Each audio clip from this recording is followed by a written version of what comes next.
Hello everyone, welcome to Veranda IAS in this series of lectures of current affairs associated with art and culture. The topic of the day for the discussion is Mongolian Kanjur. What is Mongolian Kanjur? We will discuss in this session. The learning objectives of the day are to discuss about the Mongolian Kanjur, to examine why this topic is in news, Mongolian Kanjur in news, and then we will analyze India and Mongolia relation. With the name Mongolian Kanjur, at least you are clear on this, that it is something related to Mongolia, something related to Mongolia. If it is, then what is our point ahead?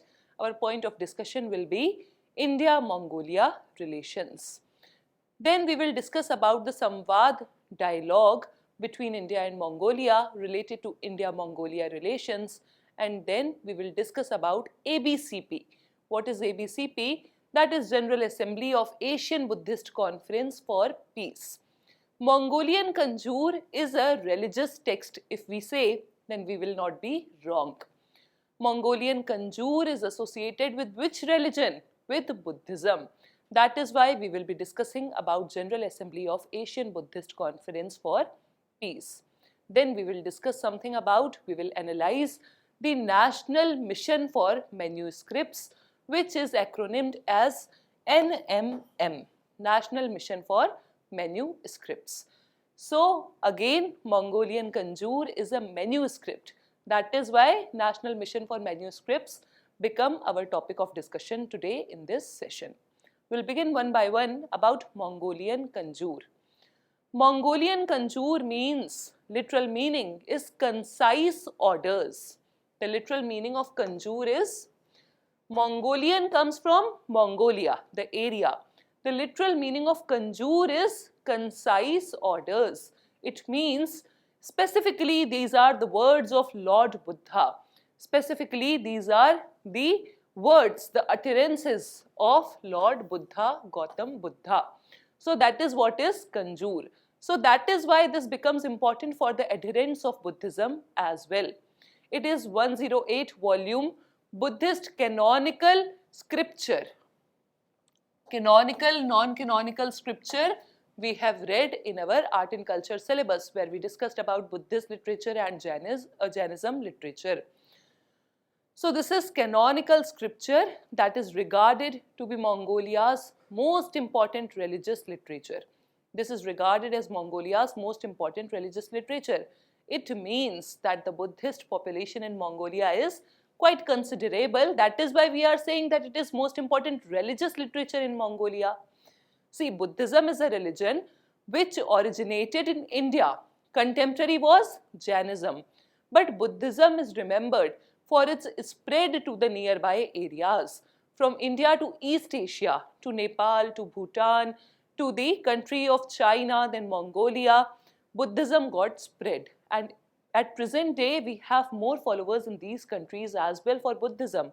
Jainism was constrained, or we can say limited, to the mainland India or to the area of Indian subcontinent. The spread, if we compare, of Buddhism and Jainism, it will be Buddhism which is spread to a larger area and more number of countries. So Buddhism reached Mongolia from India, but after that, after some time, history tells us time and again, whatever is flourishing in one time is not the destiny. It is going to get changed. So after some time, it was the time of Islam which got emerged in Mongolia, and then Buddhism started declining. But still there are considerable number of Buddhist people, followers of Buddhism even in present day. That is why it constitutes the most important religious literature of Mongolia. It contributes to cultural identity of Mongolia as well. It contributes to Mongolia's cultural identity. Mongolian Buddhists hold it in great regard and they venerate the Kanjur at temples and recite its phrases in everyday life as a holy rite. Such is the ingrained ritual, or we can say ingrained value of Kanjur in Mongolia. So if now the topic why we are studying, because it is in news. The news says that Mongolian Kanjur will be now preserved under the National Mission for Manuscripts by Indian government. What does it mean? It means India is taking a step ahead to improve relations with the people of Mongolia or with Mongolia as a nation. India-Mongolia relations, that is why become important for your GS paper 2 as well. This is a topic from GS paper 1 where you are reading it in Art and Culture and History syllabus. GS paper 2 International Relations, India-Mongolia relations and the history between the two countries becomes important. Mongolian Buddhists recite the phrases of the Kanjur in their day-to-day life as well. The Mongolian Kanjur is a translation of the Tibetan Kanjur. The Kanjur speak classical Mongolian. The language is classical Mongolian. Kanjurs are not only the feature in Mongolia, we saw in Tibet also there were Kanjurs. Kanjurs are Buddhist canonical scriptures which are named as per the geographical location they are associated with. Why this was in news? Under the auspices of NMM, National Mission for Manuscripts. Manuscripts. What are manuscripts? What are manuscripts? It is something which is written, not necessarily on piece of paper, can be on the bark of the tree, can be on a piece of paper or can be on any medium. We'll be discussing about manuscripts in this session only. Under the auspices of NMM, the Ministry of Culture, remember important the name of the ministry? It is the Ministry of Culture, has taken up the task of reproducing 108 volumes of Mongolian Kanjur by March 2022. Reproducing and preserving all 108 volumes of Mongolian Kanjur by 2022 March. It was on the occasion of Guru Purnima, which is also known as Dharma Chakra Day. Dharma Chakra Pravartan Mudra you have studied related to Buddhism. So it is also known as Dharma Chakra Day, that is 4th of July on 2020.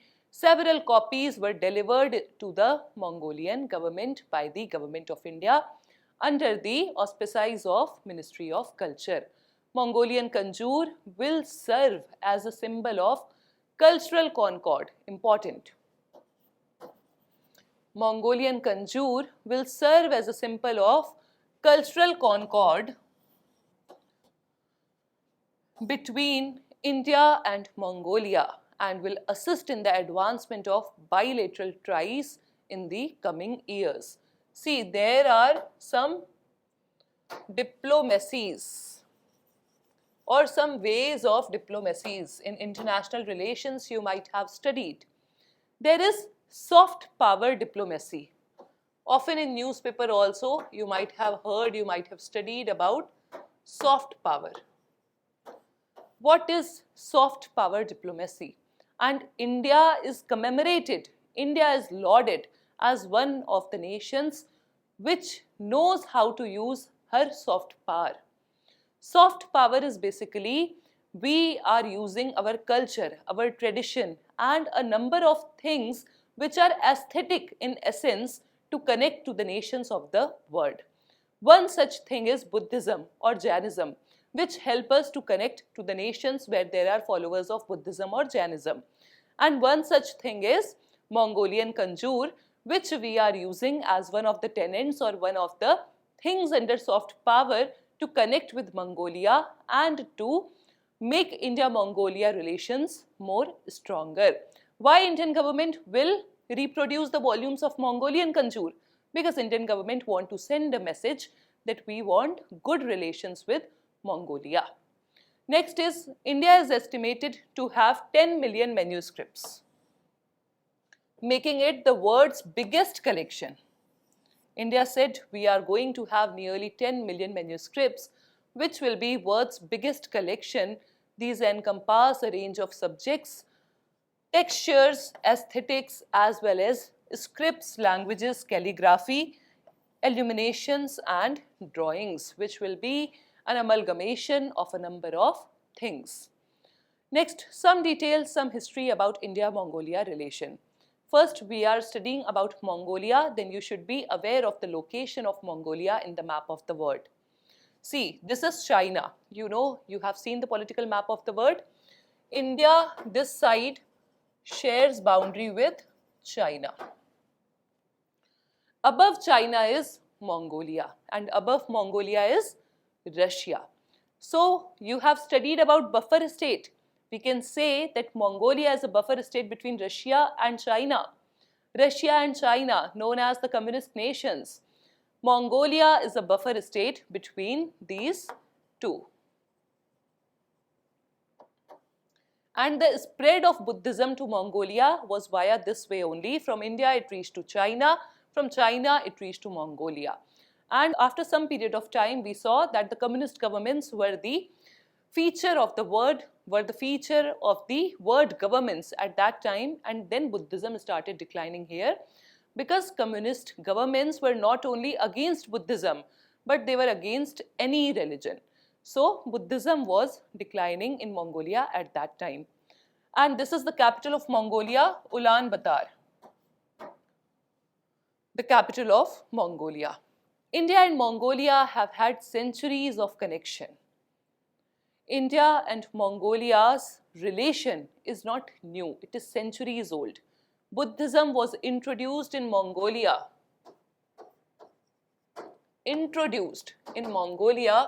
during early Christian era by Indian cultural and religious diplomats. We know in the ancient Indian history as well we have evidences where we know that the rulers from India used to send ambassadors to the nearby countries, their son, their daughters and their relatives to the nearby countries as ambassadors for promotion of any religion. So that was the time period when Buddhism got spread to Mongolia. Buddhism has risen to become the single most important religious denomination in Mongolia. Important.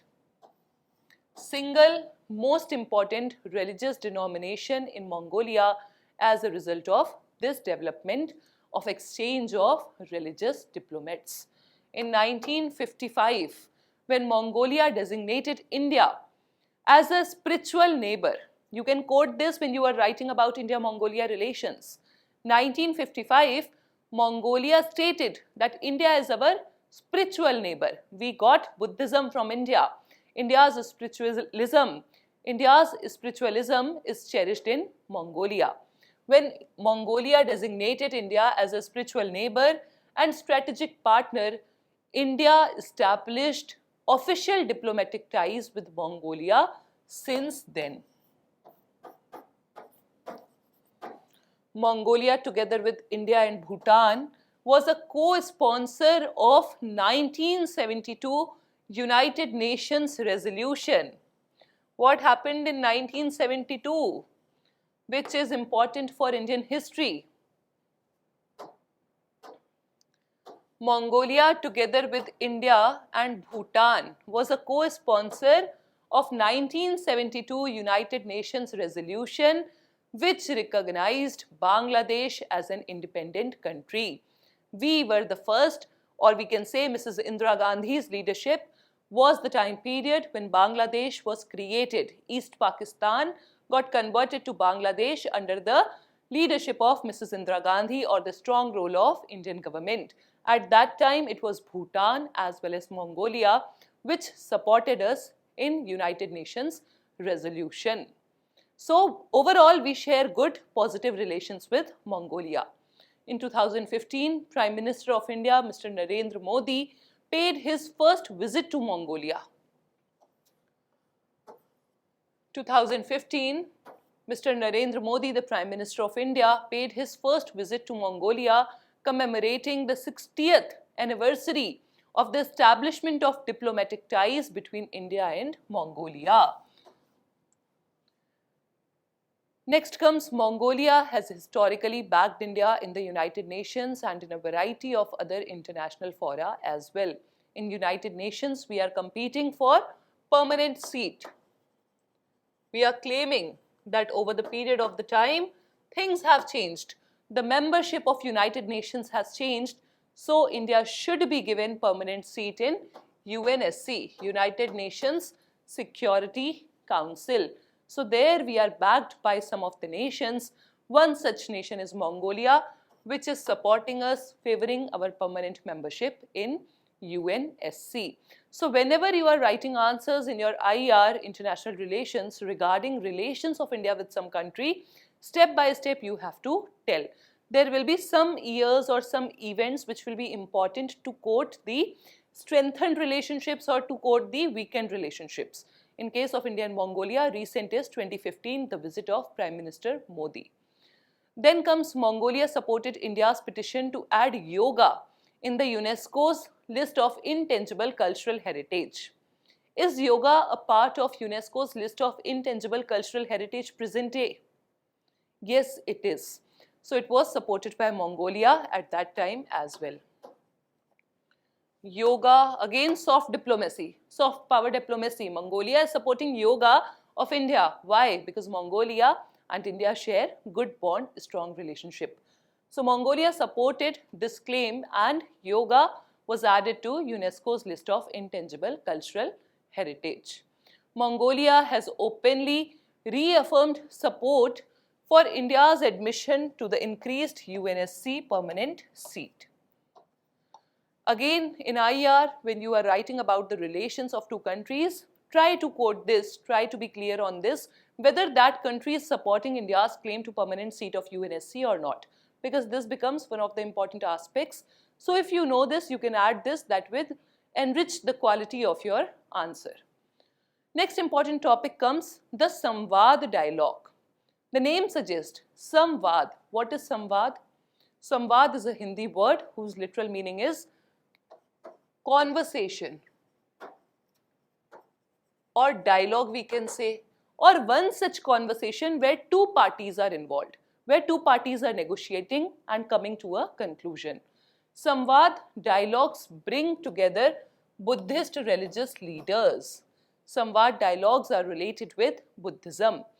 Religious leaders from different parts of the world related to Buddhism join this dialogue, specialist researchers from several nations, to discuss modern Buddhist concerns.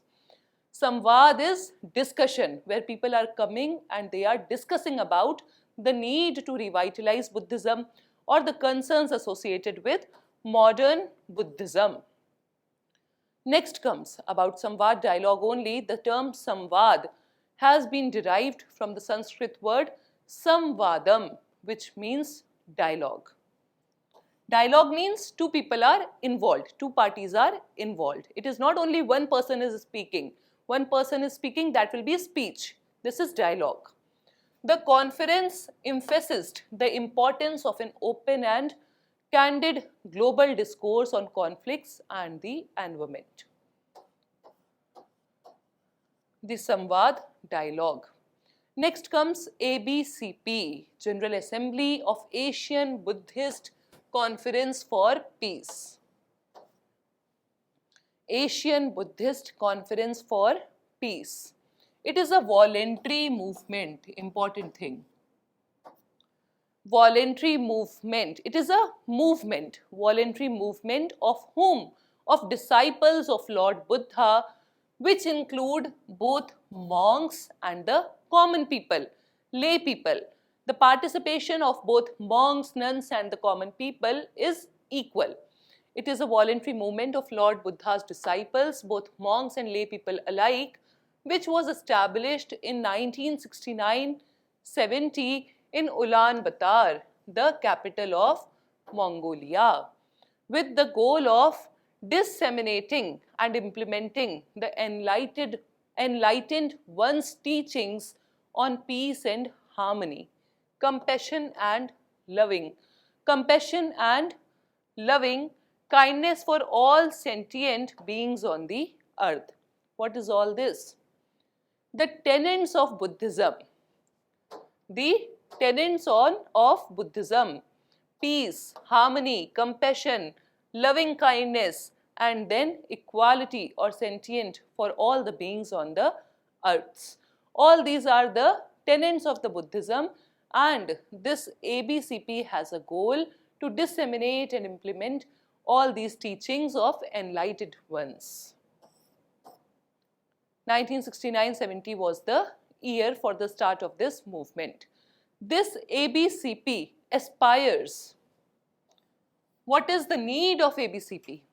Aspires to unite the followers of Buddhist religion, to unite Buddhists in their efforts to consolidate worldwide peace, and then to encourage peace, harmony and collaboration among the people of Asia as per the tenets of the Buddhism.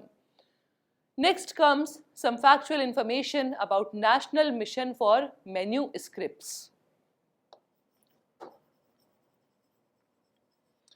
National Mission for Manuscripts.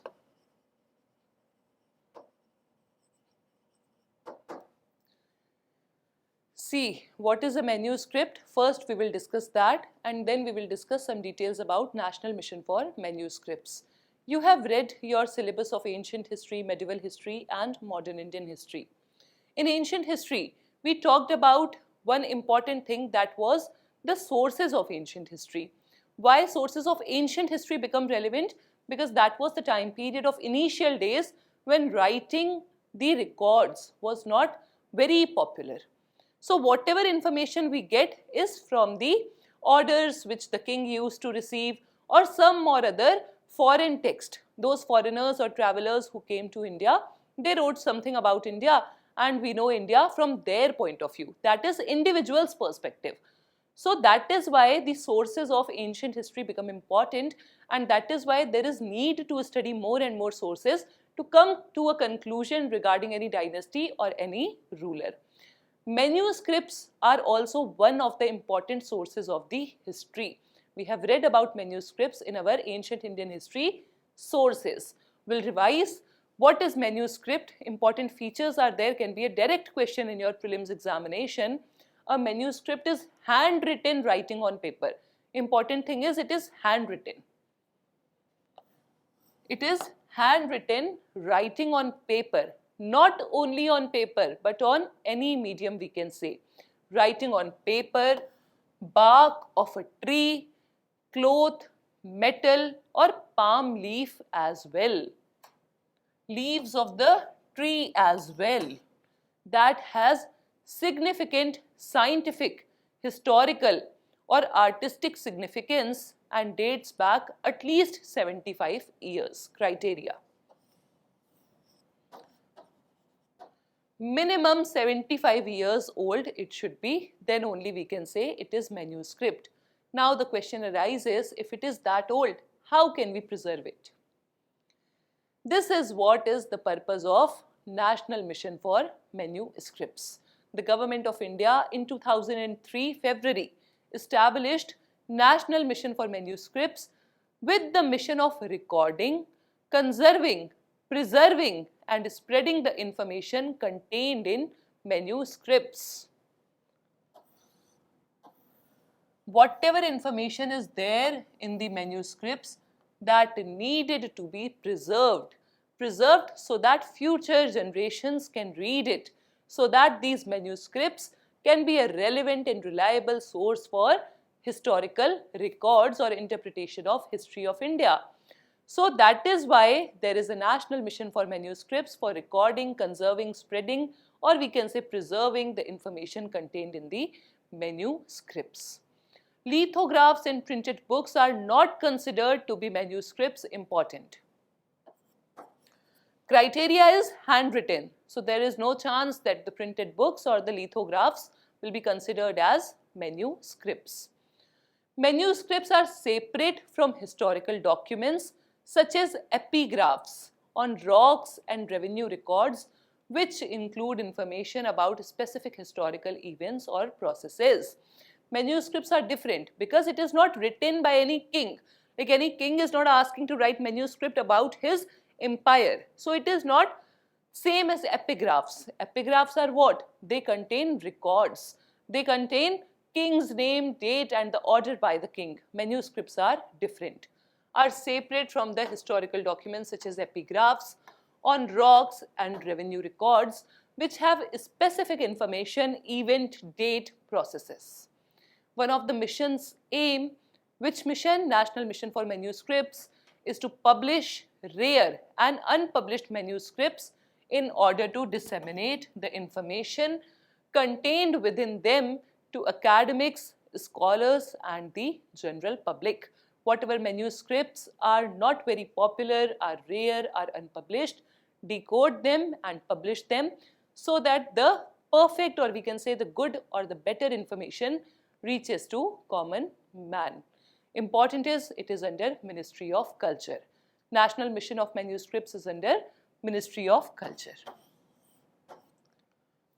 So this was all for today about the Mongolian Kanjur, about why this topic was in news, about India and Mongolia relations, and then Samvaad Dialogue, important dialogue related to the Buddhist concerns, and then General Assembly of Asian Buddhist Conference for Peace, that is Abcp. Next, we also discussed about the National Mission for Manuscripts, NMM. We will continue our discussion from here. Till then, stay tuned, keep studying. Thank you so much.